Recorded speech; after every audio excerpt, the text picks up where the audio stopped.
തമിഴ്നാട് വാൽപ്പാറയിൽ ആനയുടെ ആക്രമണത്തിൽ പരിക്കേറ്റ് ചികിത്സയിലായിരുന്ന വയോധിക മരിച്ചു. ETR എസ്റ്റേറ്റിലെ തൊഴിലാളി അന്നലക്ഷ്മിയാണ് മരിച്ചത്. ലിഷോയ് തന്നെ വിവരങ്ങൾ നൽകും. ലിഷോയ്, നേരത്തെ ഗുരുതരമായി പരിക്കേറ്റ് ആശുപത്രിയിലായിരുന്നുവെന്നാണ് വിവരങ്ങൾ. എപ്പോഴാണ് ഇവരുടെ മരണം സംഭവിച്ചത്?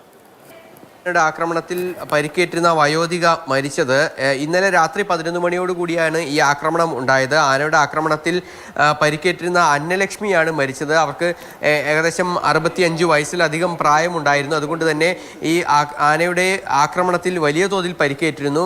ഈ വാൽപ്പാറ ടൗണിനോടടുത്തുള്ള ഈ തൊഴിലാളികൾ താമസിക്കുന്ന ഇടത്തേക്ക് വരികയായിരുന്നു. ആ സമയത്താണ് ആന റേഷൻ കട തകർത്ത് അകത്തേക്ക് കയറുന്നു. റേഷൻ കടയുടെ അകത്തായിരുന്നു, ഈ റേഷൻ കടയുടെ പുറകുവശത്തായിരുന്നു ഈ അന്നലക്ഷ്മി താമസിച്ചിരുന്ന വീട് ഉണ്ടായിരുന്നത്. ആ വീടിൻ്റെ ചുമർ തകർത്ത്, വാതിൽ തകർത്ത് ആന മുന്നോട്ട് പോയ സമയത്ത് അവിടെ നിന്നും ഇറങ്ങി ഓടിയ വയോധികയാണ് പിന്നീട് തുമ്പിക്കൈ ഉപയോഗിച്ച് അടിക്കുകയും നിലത്ത് ആ തുമ്പിക്കൈ ഉപയോഗിച്ച് ആ വയോധികയെ പിടിച്ചുയർത്തി അടിക്കുകയും ചെയ്തത്. ഇതോടുകൂടി നട്ടലിനും ഇടുപ്പലിനും എല്ലാം തന്നെ ഗുരുതരമായി ഇവർക്ക് പരിക്കേൽക്കുകയും ചെയ്തു. അങ്ങനെ ആദ്യം വാൽപ്പാറയിലെ ആശുപത്രിയിലും പിന്നീട് കോയമ്പത്തൂരിലേക്കും ഇവരെ വിദഗ്ധ ചികിത്സയ്ക്കായി കൊണ്ടുപോയി എങ്കിൽ പോലും ഗുരുതരമായി പരിക്കേറ്റ ഈ വയോധിക മരിക്കുകയായിരുന്നു.